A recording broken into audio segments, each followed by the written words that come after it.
This is a quick recap of some projects we recently completed on our Detroit Series 60 bus and a walkthrough of some of the data that I logged in the recent testing to establish baselines for further improvements. So first let's look at the rig. It's a steel-bodied bus towing a about 6,000 pound SUV, dolly, and cargo combo. The first thing we did was replace the exhaust system and use a performance flow-through muffler as well as an upgraded turbo.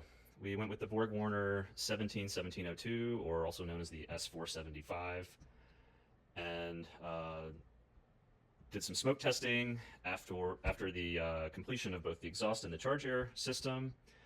3D printed some caps to make it as easy as possible.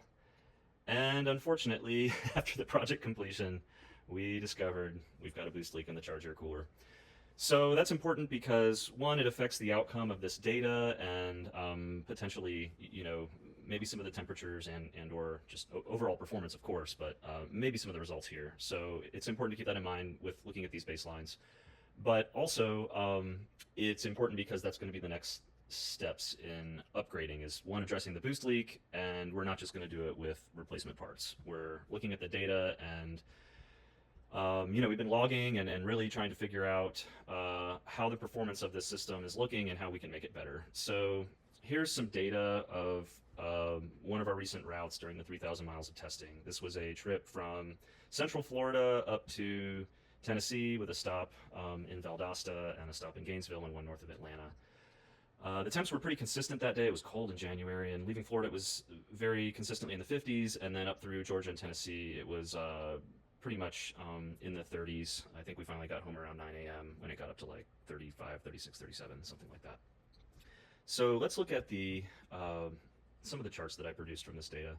The first thing that's noteworthy is that our ambient air temp sensor, which I cannot find, it's of course not listed in the Detroit manual, and I'm still looking for it. If anybody knows where it is, typically on a bus install, I'd love to know. But all the other stock sensors are very obvious, and we've recorded all of these in our metrics. The one thing that we don't have, which is noted as not used in most applications, is the fuel pressure sensor, and that's just fine. I'm not worried about that one.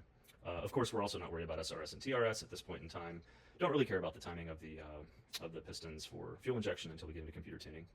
So, anyways, it's important to note that the ambient was just not at all what reality was. Leaving Florida, we were at a consistent 50, 52, 53, and then all through Georgia and Tennessee, at these various legs of the trip, it was very much in the low 30s, give or take 3 or 4 degrees. We got below freezing when we crested Mont Eagle, but pretty much just like 32 the whole way through. So you can see the ambient air temperature is not even close. Now, what I really wanted to address and why I'm doing this video is the intake air temperature over speed. What I quickly learned here in digging a little into our data and developing these charts is that the bus in a steady state roll at 70 miles per hour produces a fairly steady state charge air cooling temperature. Whenever you slow down, you get very inconsistent and erratic spikes in the charge air temperature. It's just that pattern you see over and over. And remember, we're in 30-something degree air here, and our charge air just is all over the place. I don't want to fix my charge air system only to get more peaks like this, because it just makes further tuning for both power and efficiency a lot more difficult. In an ideal world, this blue line would not look as it does. It would just be a straight line whenever the engine is running. Now, is that possible? Probably not. It'll probably be something more like, like this. But if I can redo the charge air system properly, our blue line should turn into a straight one. So that's the goal, and that's the issue that I see in the data from running the bus this long. I don't know how much the boost leak is affecting it, but we'll find out soon. The other data I recorded, you can see coolant, fuel temp, manifold temp. I'm going to keep recording all of this, and I'll probably review some of these in more depth in another video. I'm going to keep it short for now, just because the primary goal of this was to show what we're seeing with very inconsistent charge air temps and why I'm going to be going to the lengths that I'm going next to address that. So, yeah, any questions or comments, please let me know. We are going to, well, I got my Detroit calibration software already done.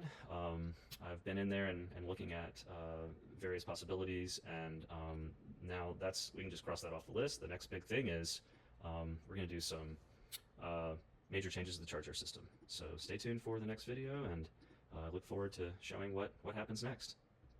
Thanks for watching.